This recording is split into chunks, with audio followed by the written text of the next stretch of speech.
Shalom saudara, Bapak Ibu dimanapun saudara berada, apa kabarnya?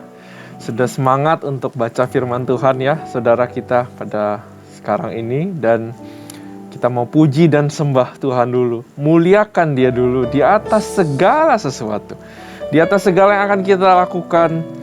Bukan cuma waktu Bible study, di pertama-tama waktu menjalani hari, layaklah kita puji sembah Dia dulu. Mari kita bersatu dengan rohnya Tuhan. Saudara boleh berdoa sama Tuhan, boleh katakan yang manis, yang baik, katakan Dia baik, haleluya kepadanya. Get comfortable with the presence of God. Thank you Jesus. Kami datang kepadamu Tuhan, kami bersyukur kepadamu Tuhan. Oh, jamah kami Bapa.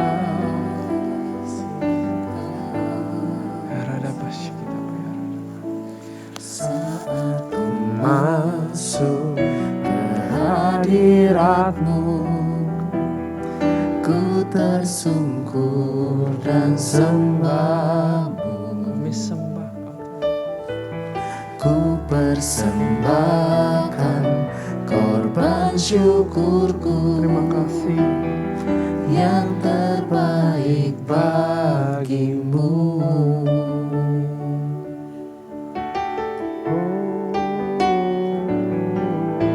Saat ku masuk ke hadirat-Mu, ku tersungkur dan sembah-Mu. Ku persembahkan korban syukurku, yang terbaik bagimu. Ku bawa korban syukur ke tempat kudus-Mu Tuhan. Hatiku limpah dengan syukur, sebab Tuhan baik. Selamanya ku bawa korban syukur ke tempat kudus-Mu Tuhan. Hatiku limpah dengan syukur, sebab Tuhan baik. Oh, sebab Tuhan baik. segalanya, baik.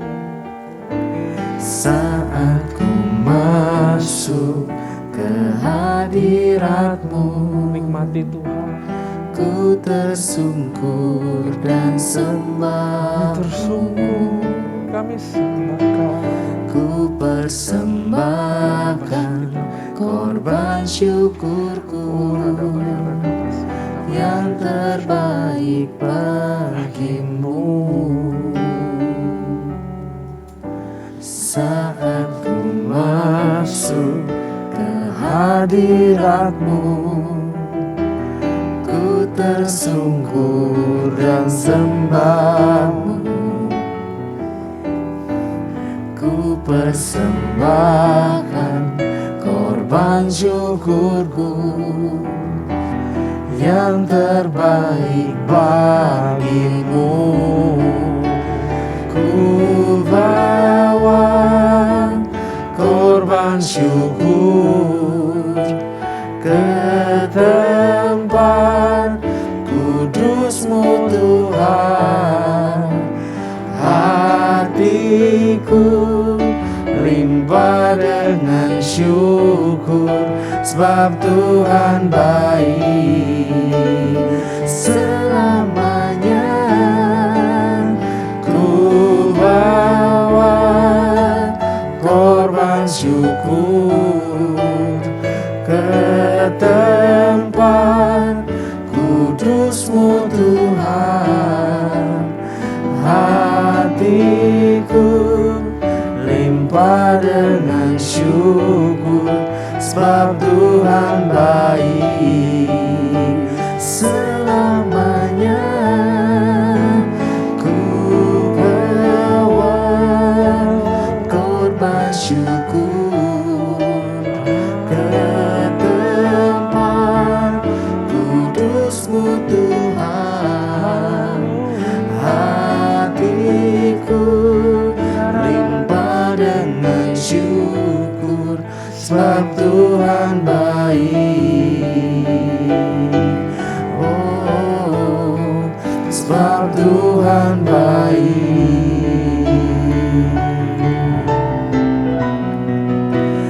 Ku bawa korban syukur ke tempat kudus-Mu Tuhan.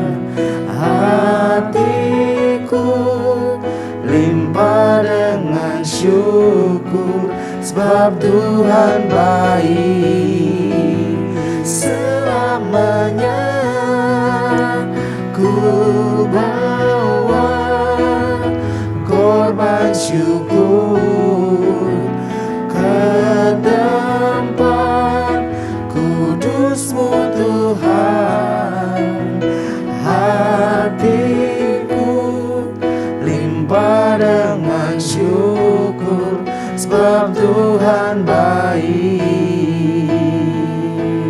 Oh, sebab Tuhan baik. Oh, sebab Tuhan baik. Oh, sebab Tuhan baik. Oh yes, you are good. Yes, you are good. God baik. Kami bersyukur. Kami bersyukur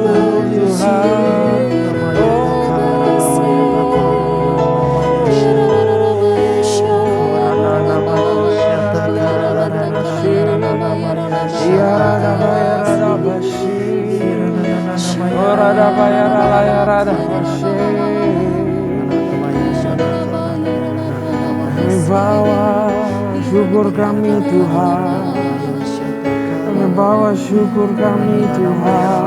Kami bawa syukur kami Tuhan. Ku bawa kepadamu, oh Tuhan,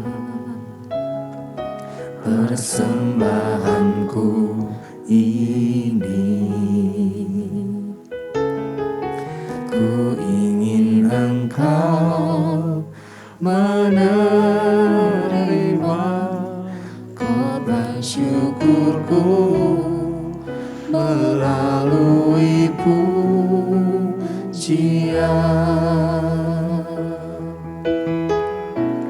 Takkan pernah ku bawa selain yang terbaik, yang harum dan sejati di hadapan tatamu. Yesusku, terimalah korban syukurku ini yang mengalir di hatiku sebagai persembahanku.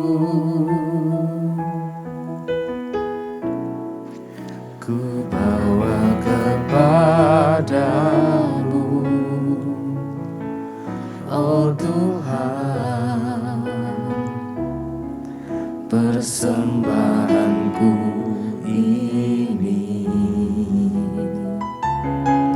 Ku ingin Engkau menerima korban syukurku melalui pujian.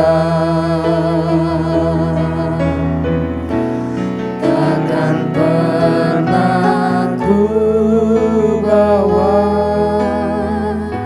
selain yang terbaik, yang harum dan sejati di hadapan tatamu. Yesusku, terimalah korban syukurku ini yang mengalir di hatiku sebagai persembahanku. Takkan pernah ku bawa selain yang terbaik, yang harum dan sejati di hadapan tatamu. Yesusku, terimalah korban syukurku ini yang mengalir di hatiku sebagai persembahanku. Takkan pernah ku bawa selain yang terbaik, yang harum dan sejati di hadapan tatamu. Yesusku, terimalah korban syukurku ini yang mengalir di hatiku sebagai persembahanku, yang mengalir di hatiku sebagai persembahanku, yang mengalir di hatiku sebagai persembahanku.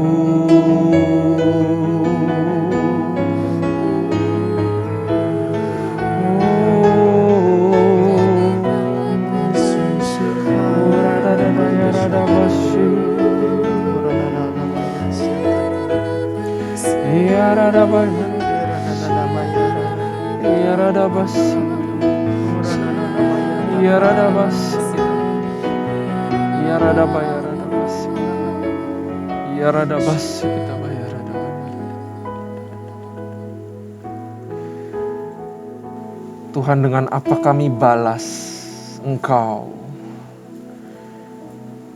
selain dengan pujian, nyanyian yang dari lubuk hati kami yang terdalam. Kami mau bawa persembahan, korban pujian dan syukur itu, Tuhan, sehingga menjadi seperti ukupan dupa yang harum naik sampai ke ruang Maha Kudus. Karena untuk itulah kami diciptakan Tuhan. Bahwa kami adalah persembahannya untuk Engkau ya Bapa. Jangan menyerah Tuhan sama kehidupan kami.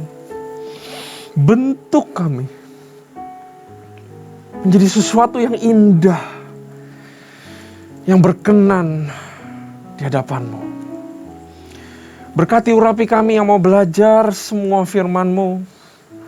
Satu hal, kami akan belajar tentang persembahan yang khusus.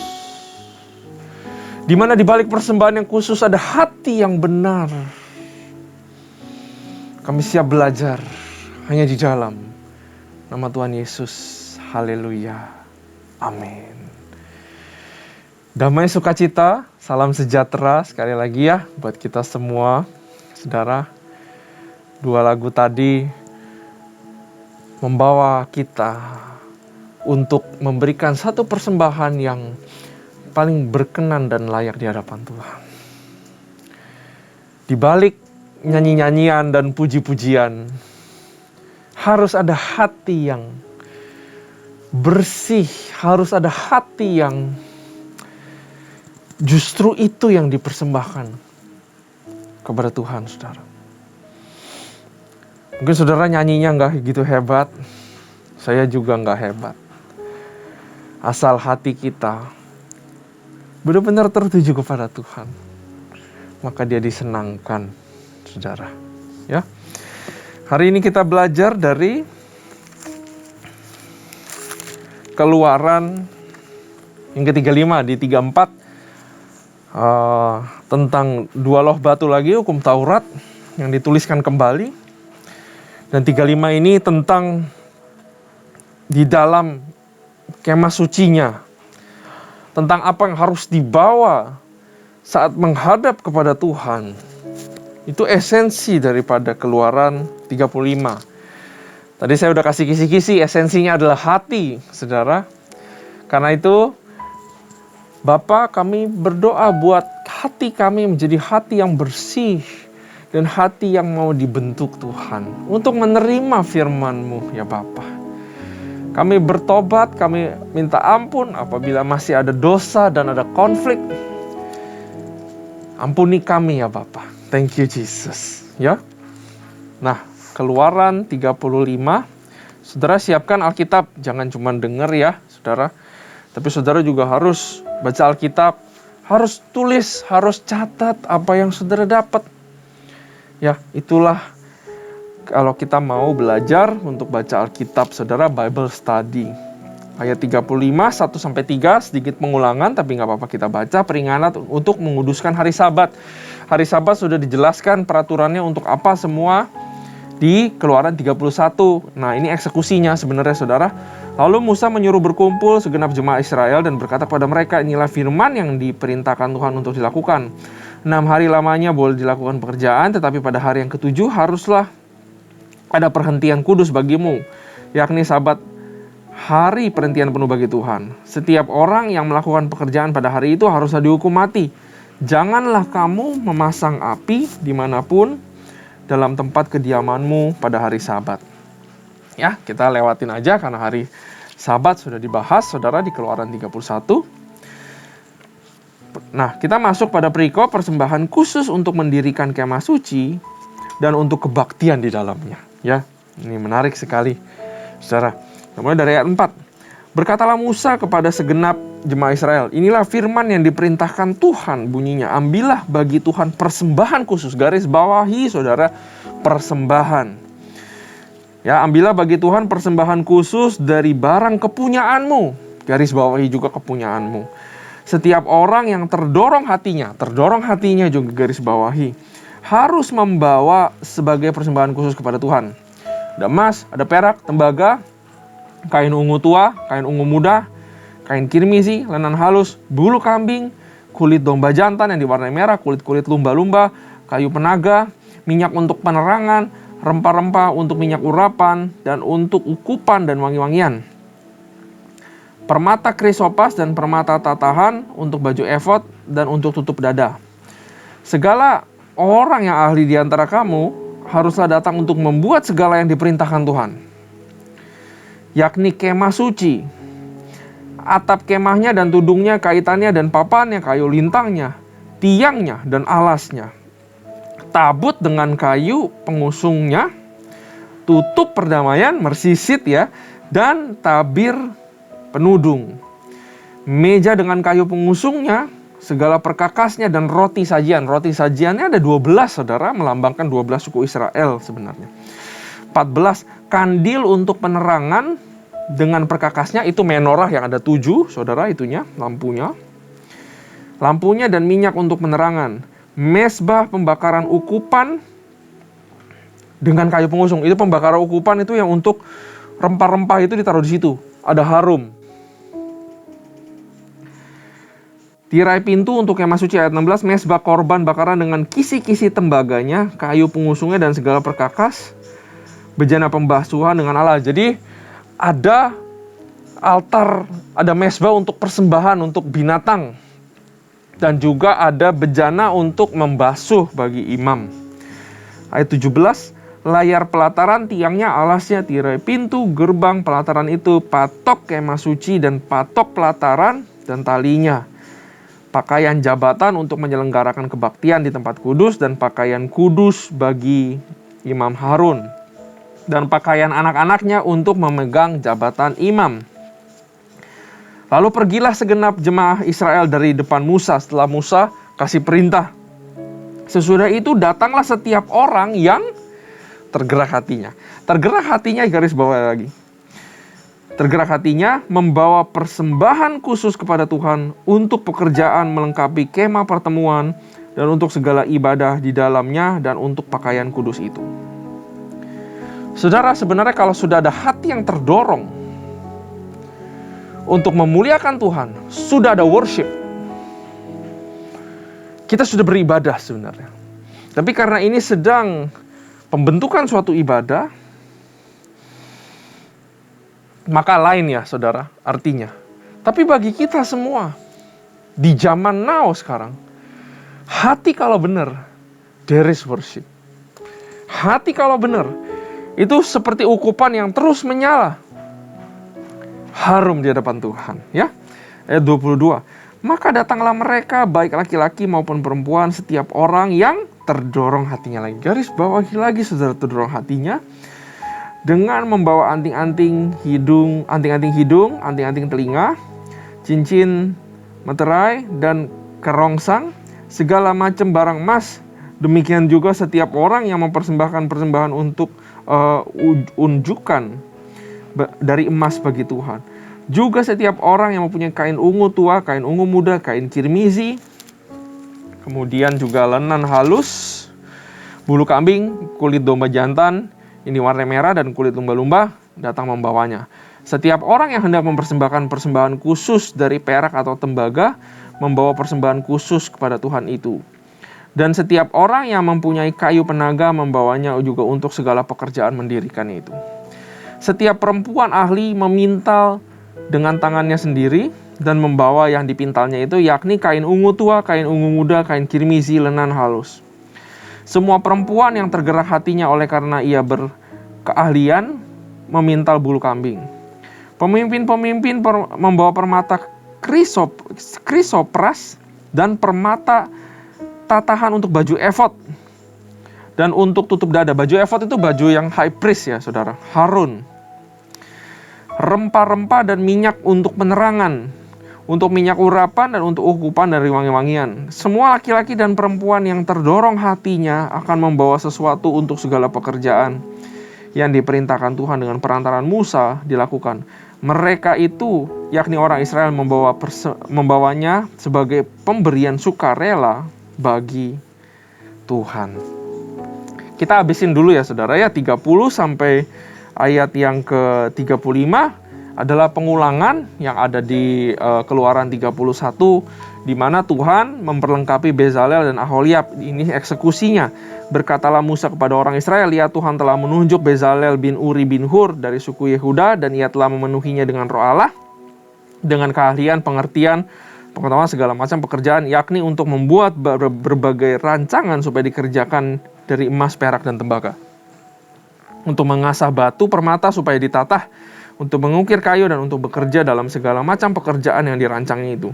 Dan Tuhan menanam dalam hatinya dan dalam hati Aholiab bin Ahisamak dari suku Dan kepandaian untuk mengajar. Ia telah memenuhi mereka dengan keahlian untuk membuat segala macam pekerjaan seorang tukang, pekerjaan seorang ahli, pekerjaan seorang yang membuat tenunan yang berwarna-warni dari kain ungu tua, kain ungu muda, kain kirmisi, dan lenan halus, dan pekerjaan seorang tukang tenun, yakni sebagai pelaksana segala macam pekerjaan dan perancang segala sesuatu.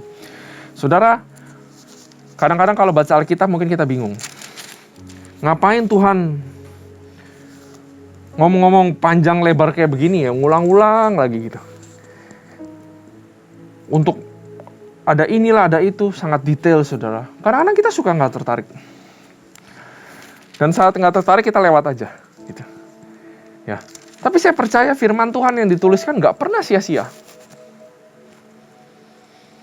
Bahkan waktu saudara baca kadang-kadang ada silsilah ya.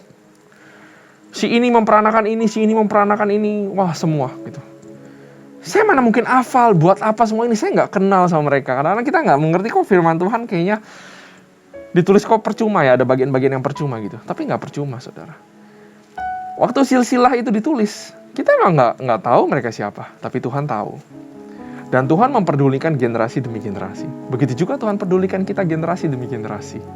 Selalu bisa dapat sesuatu di dalam firman Tuhan ya saudara. Nah, saudara ke ayat 5.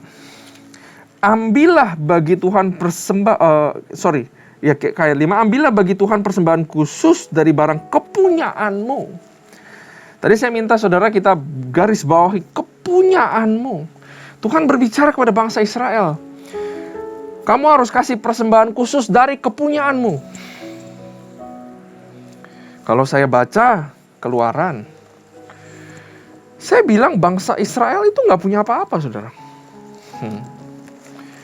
Semua yang dipunyai bangsa Israel dirampas semua dari Mesir karena Tuhan suruh rampas. Jadi kepunyaan bangsa Israel itu sebenarnya dari Tuhan. Tapi luar biasa sekali Tuhan pakai satu kata di sini. Hei, mau gak? Ayo dong kasih persembahan khusus dari kepunyaanmu. Bisa aja Tuhan ambil. Itu punya Tuhan, bukan punya bangsa Israel. Kepunyaanmu ini adalah satu kata yang bisa merema di dalam kehidupan kita. Apa kepunyaanmu? Waktu saya persiapkan ini kemarin, tidak ada satupun yang saya bisa bilang itu kepunyaan saya. Semua itu kepunyaan Tuhan. Tuhan ngetes bangsa Israel. Ya kan kamu punya banyak, kamu bawa persembahan khusus. Dan kita tahu hanya orang-orang yang tergerak yang kasih. Orang-orang yang gak tergerak sudah merasa itu punyanya dia dan bukan punya Tuhan. Kepunyaanmu adalah suatu arti stewardship, di mana kita itu pengelola, pemelihara apa yang dititipkan Tuhan aja, saudara. Tidak ada satupun yang punya kita. Nyawa pun punya Tuhan. Tergerakkah hati kita untuk memberikan apa yang kita punya buat Tuhan? Ya, ini ngomong tentang kebaktian di dalamnya. Kebaktian adalah masakan yang udah jadi. Bahan mentahnya adalah kepunyaan kita, apakah kepunyaan Tuhan? Bahan mentahnya adalah hati kita mau kasih gak ke Tuhan. Itu bahan mentah ibadah yang sejati. Anak-anak saudara bukan anak-anakmu, dititipin sama Tuhan. Pasanganmu itu dititipin sama Tuhan. Uang itu Tuhan punya. Dia gak butuh uang, dititipkan buat kita kelola. Rumah yang kita tinggal itu bukan dari keringat kita. Itu semua karena Tuhan izinkan kamu punya. Sama persis seperti bangsa Israel di sini.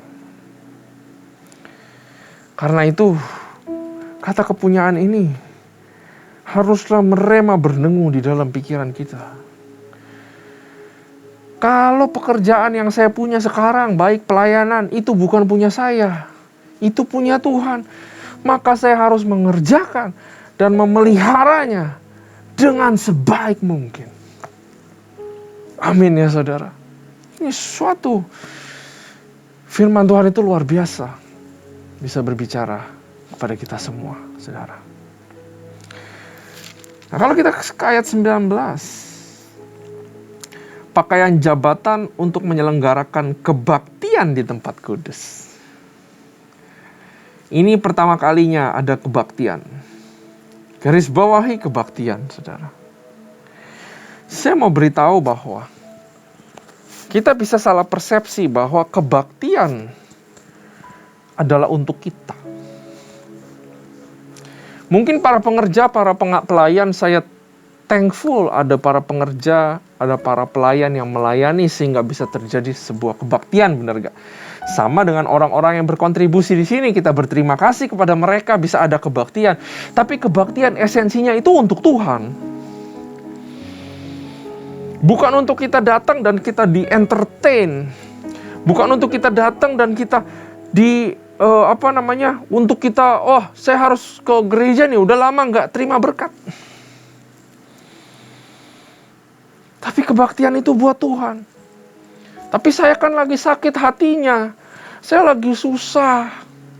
Makanya dituliskan persembahan khusus. Yang kita nyanyikan tadi, korban pujian. Saya tahu lagi nggak enak saya. Tapi buat Tuhan, apapun saya mau lakukan, saya akan menyembah, memuji namanya dengan sepenuh hati saya. Maka pujian berubah menjadi korban pujian. Dan seperti ukupan yang harum, naik kepada Tuhan. Soal dia tolong kita, soal dia berkati apa enggak, itu urusan nanti, saudara. Kebaktian buat Tuhan. For God alone. Kita harus ingat itu. Ya. Tadi kan saya minta saudara kita garis bawahi banyak ya. Saudara tadi garis bawahi kata tergerak hatinya, terdorong hatinya. Kalau di saya catat 6 kali diulang di sini, saudara. Di dalam Bible study, kalau saudara melihat ada pengulangan, berarti ada makna yang luar biasa. Jangan lewatin itu. Ya, terdorong atau tergerak hatinya diulang sebanyak 6 kali. Hanya orang-orang yang terpanggil terdorong hatinya kembali membawakan semua. Ada emas, perak, tembaga, kain kirimisi, kain ini, kain itu. Semua bulu apa semua dikembalikan. Orang-orang yang tergerak hatinya.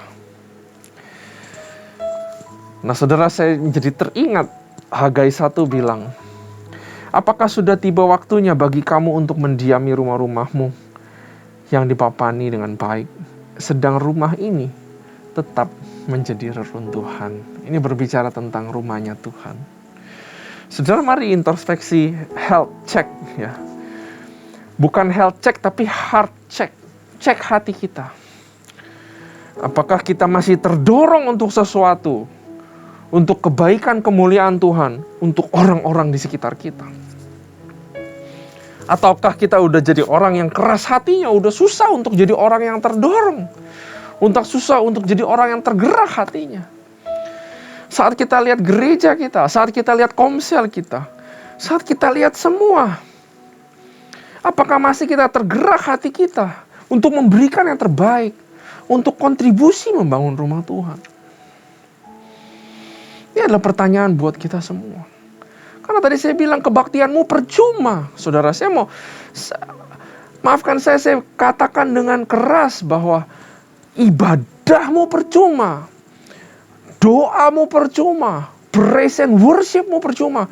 Kalau hatimu tidaklah lembut dan terdorong, tergerak oleh belas kasihan kepada orang-orang, tidak terdorong, tidak tergerak buat kemuliaan Tuhan saja, tidak terdorong, tidak tergerak buat membangun rumah Tuhan, sia-sia kamu habiskan waktu ke gereja, sia-sia kamu berdoa. Ini luar biasa banget, saudara. Kita diberkati untuk menjadi berkat. Apakah hati kita terdorong atau hati kita udah susah untuk tergerak, koreksi hati. Minta ampun sama Tuhan. Dan di ayat yang ke-29, garis bawahi pemberian sukarela bagi Tuhan. Garis bawahi sukarela, saudara. Ada dua macam sukarela yang saudara harus miliki. Konteksnya dari mana? Konteksnya dari ayat ini. Sukarela memberi dan juga sukarela melakukan tugas. Kita lihat banyak orang di sini yang dapat tugas dan mereka semua sukarela. Mereka memberi dan mereka semua sukarela. Jangan sampai saudara memberi tapi nggak ikhlas. Jangan sampai saudara melayani, saudara melakukan sesuatu tapi saudara nggak ikhlas atau saudara nggak punya lagi yang namanya sukarela di dalam hati. Kita kerja di kantor, ada kontrak, saudara dapat gaji. Saudara melakukan sesuatu karena saudara memang dikontrak. Tapi sebagai orang Kristen, haruslah tetap ada yang namanya jiwa sukarela. Saya nggak dibayar, nggak apa-apa. Tapi saya mau sukarela membantu. Wah, itu seperti sesuatu yang sangat wangi di hadapan Tuhan. Sukarela artinya nggak mengeluh dan nggak berbantah-bantah ya, saudara. Tapi melakukan dengan tulus hati, dengan keikhlasan, saudara. Karena itu, saudara, persembahan khusus, mendirikan kemah suci, melakukan kebaktian di dalamnya, semua adalah urusan hati. Bukan urusan liturgi, tapi semua adalah urusan hati. Orang-orang yang melayani, orang-orang yang melakukan kebaktian, orang-orang yang menjadi jemaat, orang-orang yang membawa persembahan khusus, bagaimana hatinya di hadapan Tuhan. Mari kita bertobat sama-sama ya, saudara, untuk bersihkan hati kita dari segala yang kotor. Miliki hati yang mau memberi, mau melakukan tugas dengan sukarela. Miliki hati yang mudah untuk terdorong dan tergerak, karena saudara akan gampang dipakai Tuhan. Mari kita bersatu di dalam doa. Bapa, kami terima kasih buat firman-Mu, buat keajaiban kata-kata-Mu Tuhan. Selidiki hati kami, tegur kami, supaya kami mempunyai hati yang berkenan dan layak di hadapan-Mu ya Bapa. Supaya hati kami menjadi hati yang penuh dengan sikap-sikap yang sukarela. Excellent Tuhan. Dan juga hati kami bersih, lembut dan mudah untuk terdorong dan tergerak. Semua untuk gak cuman kerajaan kami sendiri, tapi untuk kepentingan kemuliaan rumah-Mu ya Tuhan. Terima kasih ya Bapa, berkati kami semua dengan hati yang baru, dengan pikiran perspektif yang baru. Berkati keluarga kami, lindungi kami dari bahaya, berikan kami kesehatan yang datang daripada-Mu. Terima kasih Tuhan, terima kasih Bapa, kami telah belajar banyak. Hanya di dalam nama Tuhan Yesus Kristus. Haleluya. Amin. Tuhan Yesus memberkati saudara.